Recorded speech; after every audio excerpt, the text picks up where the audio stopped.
बिस्मिल्लाहिर्रहमानिर्रहीम। अस्सलामुअलैकुम वरहमतुल्लाहि वबरकातुहू।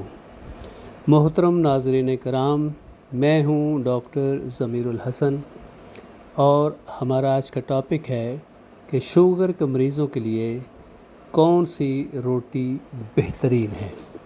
अक्सर हमारे पास मरीज़ आते हैं तो वो हमसे पूछते हैं, जी डॉक्टर साहब कि हम गंदम की रोटी की बजाय हम जवार की रोटी खा लें, मकई की खा लें, बाजरा की खा लें या जौ की खा लें। तो आज हम साइंटिफिकली और दलील से बात करेंगे कि कौन सी रोटी जो है वो शुगर के मरीज़ के लिए बेहतरीन है। चूँकि हम जानते हैं कि शुगर होती है कार्बोहाइड्रेट ज़्यादा खाने से।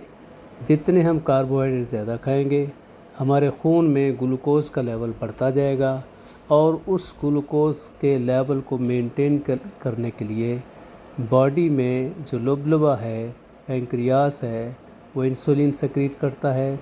लेकिन जब हम मुसलसल कार्बोहाइड्रेट खाते रहते हैं, एक्सेसिव खाते हैं, बार बार खाते हैं, तो इंसुलिन इतनी बन जाती है कि वो इंसुलिन जो ग्लूकोज को ब्लड से निकाल के सेल में डिपॉज़िट करती है, सेल इतने भर जाते हैं कि अब मज़ीद उनमें शुगर जमा होने की गुंजाइश नहीं होती। तो फिर वो इंसुलिन जो एक्सेसिव सक्रीट भी हो रही है, बन भी रही है, वो इस काबिल नहीं रहती कि वो ब्लड में आने वाली ग्लूकोज को कंट्रोल कर सके, जिसकी वजह से कहते हैं हम कि अब मरीज़ को हाइपरग्लाइसीमिया हो गया है, यानी खून में शुगर की मकदार बढ़ गई है। अब ये देखने के लिए कि कौन सी जो ग़िज़ा है वो ब्लड में शुगर का लेवल कितना बढ़ाती है, तो उसकी हमें दो चीज़ें जहन में रखनी होती हैं। एक होता है उसका ग्लाइसेमिक इंडेक्स और एक होता है ग्लाइसेमिक लोड। जिसका जितना ग्लाइसेमिक इंडेक्स ज़्यादा होगा उसका मतलब है कि वो उतना तेज़ी से ब्लड में शुगर बढ़ाएगी, और जिसका ग्लाइसेमिक लोड जितना ज़्यादा होगा उसका मतलब उतना ज़्यादा वो शुगर लेवल जो है वो उसका बढ़ाएगी। तेज़ी का जो रेट का ताल्लुक है, तेज़ी का ताल्लुक है वो ग्लाइसेमिक इंडेक्स से है, और टोटल कितना जो शुगर लेवल बढ़ता है उसका ताल्लुक ग्लाइसेमिक लोड से है। अब हम सबसे पहले गंदम को देखते हैं कि गंदम जो है उसमें टोटल कार्बोहाइड्रेट 71% होते हैं। 100 ग्राम में 71 जो है वो ग्राम उसके कार्बोहाइड्रेट होते हैं, और उसका जो ग्लाइसेमिक लोड है, जो हम नेट कार्बोहाइड्रेट्स को मल्टीप्लाई करते हैं ग्लाइसेमिक इंडेक्स से और उसको तकसीम करते हैं 100 से, तो वो उसका ग्लाइसेमिक लोड आ जाता है। तो गंदम का ग्लाइसेमिक लोड है 32, यानी अगर हम 100 ग्राम गंदम जो है वो खाते हैं तो वो हमारे बॉडी में तकरीबन 32 ग्लाइसेमिक लोड जो है वो शुगर बढ़ाएगी। और जैसा कि मैं पहले भी बता चुका हूँ लेक्चर्स में कि एक ग्लाइसेमिक लोड 1 ग्राम के बराबर होता है। ठीक है, अब गंदम में टोटल जो है उसका ग्लाइसेमिक लोड है वो 32। अब दूसरी चीज़ अक्सर जो हम लोग कहते हैं, जी क्या हम चावल खा लें, यानी सफ़ेद चावल जो उसमें जो क्या होता है तो वो चावल खा लें। अगर चावल में देखें तो उसमें 100 ग्राम चावल जो हैं उनमें 79 ग्राम कार्बोहाइड्रेट्स होते हैं, यानी कितनी मिकदार कार्बोहाइड्रेट्स की होती है, और उसका ग्लाइसेमिक इंडेक्स जो है वो 70 है। यानी चावल खाने से रोटी की निस्बत जल्दी खून में शुगर लेवल बढ़ता है, और उसका ग्लाइसेमिक लोड है 56। तो 56 जो है वो काफ़ी ज़्यादा ग्लाइसेमिक लोड है, इसलिए वो गंदम से भी ज़्यादा है। इसलिए चावल खाने से आपके खून में शुगर लेवल जो है वो बहुत ज़्यादा बढ़ जाएगा। उसके बाद हम देखते हैं जी जवार या बाजरे के बारे में कहा जाता है, जी क्या हम जवार या बाजरे की रोटी खा लें। तो सबसे पहले हम जवार को देखते हैं। जवार जो है उसमें भी कार्बोहाइड्रेट्स की मिकदार काफ़ी ज़्यादा होती है, तकरीबन 75% उसमें कार्बोहाइड्रेट होता है, और उसका ग्लाइसेमिक इंडेक्स 71 है जो कि बहुत ज़्यादा है, और ग्लाइसेमिक लोड उसका 48 है। यानी जो गंदम है उससे भी ज़्यादा ग्लाइसेमिक लोड जवार का है और उसका ग्लाइसेमिक इंडेक्स भी ज़्यादा है। इसलिए अगर हम जवार की रोटी खाएंगे तो आपका शुगर लेवल ना सिर्फ तेज़ी से बढ़ेगा बल्कि बहुत ज़्यादा बढ़ेगा। उसके बाद अगर हम बाजरा को देखें तो बाजरा जो है, जो कि जवार की एक दूसरी किस्म है, तो उसका भी ग्लाइसेमिक इंडेक्स जो है वो काफ़ी ज़्यादा है और ग्लाइसेमिक इंडेक्स जो बाजरा का है वो है 70 और उसका ग्लाइसेमिक लोड है 45। तो इससे भी आप अंदाज़ा कर सकते हैं कि जवार और बाजरा दोनों का ग्लाइसेमिक इंडेक्स जो है वो भी ज़्यादा है और ग्लाइसेमिक लोड भी ज़्यादा है। इसलिए जो शुगर के मरीज़ हैं अगर वो सिर्फ बाजरा और जवार की रोटी खाएंगे तो उनका शुगर लेवल बहुत तेज़ी से बढ़ेगा भी और काफ़ी देर तक कायम रहेगा। अब दो चीज़ें कौन सी ऐसी हैं जिनकी रोटी खाने से शुगर लेवल नहीं बढ़ेगी? तो उसमें जो है एक है जौ है, जौ ये बारले है। बारले जो है अगर उसमें देखें कि अगर उसका ग्लाइसेमिक लोड है 14, सिर्फ 14 है और उसका ग्लाइसेमिक इंडेक्स जो है वो भी सिर्फ 25 है। यानी अगर शुगर के मरीज़ जौ का आटा इस्तेमाल करें, सिर्फ खालिस जौ का, तो उनका 100 ग्राम जौ जो है उसका ग्लाइसेमिक लोड 14 है, ग्लाइसेमिक इंडेक्स सिर्फ 25 है। तो अगर एक बंदा सिर्फ 50 ग्राम की रोटी खाए, बाजरे की जौ की 50 ग्राम की रोटी खाए, तो 50 ग्राम जो रोटी है उसका ग्लाइसेमिक लोड होगा सिर्फ 7 उसका ग्लाइसेमिक लोड होगा और वो टोटल जो ब्लड में शुगर बढ़ाएगा वो सिर्फ 140 मिलीग्राम है। जबकि इसके मुकाबले में अगर हम गंदम की रोटी जो है वो 50 ग्राम गंदम की रोटी खाएं, तो चूँकि गंदम का ग्लाइसेमिक लोड 100 ग्राम का 32 है तो 50 ग्राम का 16 होगा। तो अगर एक रोटी हम गंदम की 50 ग्राम की खाएं तो वो तकरीबन ब्लड में 320 मिलीग्राम की शुगर जो है वो बढ़ाएगी। इसी तरीके से जो चावल है, जो चावल चूँकि उसका ग्लाइसेमिक लोड बहुत ज़्यादा है 56 है, और अगर सिर्फ एक प्लेट 50 ग्राम की प्लेट चावल की खाएं तो उससे आप अंदाज़ा करें 560 मिलीग्राम तक शुगर बढ़ेगी। यानी चावल से तकरीबन गंदम की रोटी की निस्बत डबल मिकदार में शुगर बढ़ेगी। और ज्वार जो बाजरा है जिनका ग्लाइसेमिक जो लोड है 45 या 48 है, अगर उनकी एक रोटी जो 50 जो ग्राम की है वो हम रोटी खाएं तो उससे भी आपका शुगर लेवल है वो तकरीबन 460 मिलीग्राम के करीब बढ़ेगा। इसलिए अगर कोई मरीज़ कहता है जी हम जो है वो बाजरे की या जवार की या मक्के की रोटी खा लें, तो हम कभी भी उसको रिकमेंड नहीं करेंगे कि आप प्योर बाजरे की या जवार की रोटी खाएं, क्योंकि बाजरे और जवार में रिलेटिवली जो उनका ग्लाइसेमिक लोड है और ग्लाइसेमिक इंडेक्स है वो गंदम से बहुत ज़्यादा है, और प्योर बाजरे और जवार की रोटी खाने से आपकी शुगर बहुत बढ़ सकती है। इसलिए अगर आपने रोटी खानी है गंदम की बजाय तो आप जौ की खाएं, क्योंकि जौ जो है उसका ग्लाइसेमिक लोड सिर्फ 14 है 100 ग्राम का, और अगर आप उसकी 50 ग्राम की रोटी खाते हैं तो उससे सिर्फ आपकी ब्लड में टोटल 140 मिलीग्राम शुगर बढ़ेगी। इसी तरीके से दूसरी जो अच्छी खुराक है जिसकी रोटी आप खाने से शुगर लेवल इतना नहीं बढ़ेगा वो है चने, यानी काले चने जिसकी दाल चने बनती है और जिसका बेसन बनता है। अगर आप चने इस्तेमाल करते हैं तो चने का देखें, जो काले चने हैं उनका ग्लाइसेमिक इंडेक्स है 28, जो बहुत कम है।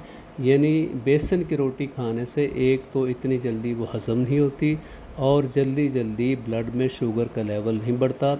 दूसरा, उसका जो ग्लाइसेमिक लोड है वो सिर्फ 12 से 14 है, यानी बाजरे से भी कम है, और इसमें प्रोटीन जो है वो भी काफ़ी होती है।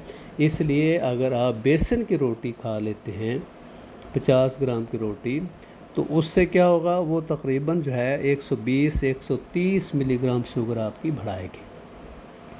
तो इससे क्या पता चला कि जो दो चीज़ें गंदम के अलावा दो ऐसी चीज़ें हैं जिनके खाने से आपका शुगर लेवल ज़्यादा नहीं बढ़ेगा, वो है बेसन की रोटी और जौ की रोटी, मकई की रोटी, चावल की रोटी, ज्वार की रोटी और बाजरा की रोटी।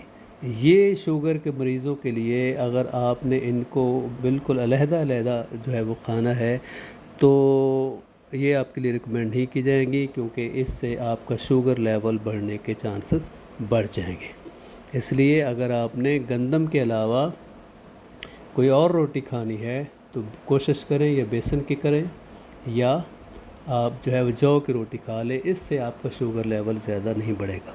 अच्छा, आजकल जो बाज़ार में मार्केट में मल्टी ग्रेन आटा जो है उसकी काफ़ी धूम मची हुई है, उसकी जो है वो एडवर्टाइजमेंट भी होती है और मरीज़ भी आके कहते हैं जी मल्टी ग्रेन आटा जो है उसके बारे में बताएं, वो बाज़ार में हमें मिल जाता है, तो क्या उसके खाने से हमारी शुगर जो है वो कंट्रोल होगी कि नहीं। अब देखें, इसमें अगर तो मल्टीग्रेन से मतलब ये है कि आप गंदम का, चावल का, मकई का, बाजरे का, ज्वार का, जौ का, बेसन के ये सारे मिक्स करते हैं, तो फिर तो एक मिक्सर बन जाता है। लेकिन कम से कम मल्टीग्रेन का मतलब है कम से कम 3 ग्रेन जो हैं वो मिक्स किए जाएं, तो जो सबसे कम जिनका ग्लाइसेमिक लोड है उनको हम मिला के देखते हैं कि क्या उनको मिलाने से जो मल्टीग्रेन आटा बनता है उसका ग्लाइसेमिक लोड कितना होता है और उससे आपके शुगर लेवल में क्या फ़र्क पड़ेगा। तो उसमें सबसे पहले आप देखें कि अगर हम जो 3 है, एक वीट ले लें, गंदम ले लें, बेसन ले लें, बारले ले लें, या ये आप जौ ले लें, इन तीनों को हम बराबर मिकदार में मिलाएं। यानी 1/3 गंदम ले लें, 1/3 जो है वो बेसन ले लें, 1/3 जो है वो आप बारले ले लें, जौ ले लें। इन तीनों को आटों को मिलाएं तो इनका ग्लाइसेमिक लोड क्या होगा। वीट जो है उसका ग्लाइसेमिक लोड जो है गंदम का चूँकि 32 है, तो 1/3 का उसका हो जाएगा 11। इसी तरीके से जो चने हैं, बेसन है, उसका ग्लाइसेमिक लोड जो है वो 12 है, तो 1/3 अगर आप बेसन इस्तेमाल करते हैं तो उसका ग्लाइसेमिक लोड उस मल्टीग्रेन आटे में होगा 4। अगर बारले लेते हैं, जौ का आटा लेते हैं 1/3, और चूँकि उसका ग्लाइसेमिक इंडेक्स जो लोड है वो 14 है, तो 1/3 अगर आटा हम मिलाते हैं जौ का, तो 100 ग्राम में जो बारले है उसका ग्लाइसेमिक लोड होगा 4.3। तो ये टोटल जो है मल्टीग्रेन आटा अगर हम उसको 100 ग्राम लें तो 100 ग्राम का मतलब है उसका ग्लाइसेमिक लोड होगा तकरीबन 19। अब 19 में से अगर हम 50 ग्राम मल्टीग्रेन आटा की एक रोटी लें तो उसका क्या होगा, ग्लाइसेमिक लोड क्या होगा, 9.5 या 10 होगा। तो उससे कितनी शुगर लेवल बढ़ेगी, तकरीबन 200 मिलीग्राम। अगर आप, ये एक अच्छा चॉइस है कि अगर आप इन तीनों आटों को, गंदम का, बेसन है, जौ का आटा, बराबर मिकदार में तीसरा हिस्सा मिला लेते हैं, तो इससे आपकी शुगर लेवल इतनी बढ़ेगी नहीं। लेकिन आप शुगर को इससे ख़त्म नहीं कर सकते, आपकी शुगर लेवल कंट्रोल हो जाएगी अगर आप ज़्यादा रोटी इस्तेमाल नहीं करते, साथ दूसरी एहतियात भी करते हैं, तो इससे आपकी शुगर कंट्रोल करने में मदद मिल सकती है। लेकिन सिंपल बारले का जो जौ का आटा है या सिंपल बेसन की रोटी जो है उसकी निस्बत ये जो मिक्स है मल्टीग्रेन आटा है ये शुगर लेवल ज़्यादा बढ़ाता है, क्योंकि इसमें 1/3 वीट है, उसका ग्लाइसेमिक लोड ज़्यादा है। तो गंदम के ग्लाइसेमिक लोड ज़्यादा होने की वजह से मल्टीग्रेन आटा जो है वो भी शुगर जो है वो बढ़ाएगा, लेकिन रिलेटिवली कम बढ़ाएगा, उतनी नहीं बढ़ाएगा जितनी गंदम या आप ज्वार लेते हैं या बाजरा लेते हैं या राइस लेते हैं। अब मैं आपको बताता हूँ कि आप घर में अपने तरीके से, सिंपल तरीके से, थोड़ी सी मेहनत करके एक ऐसी रोटी बना लें जिसमें न्यूट्रिशन भी होगी और जिसका ग्लाइसेमिक लोड जो है वो भी कम होगा और उसमें नरिशमेंट भी होगी और आपका शुगर लेवल भी ज़्यादा नहीं बढ़ेगा।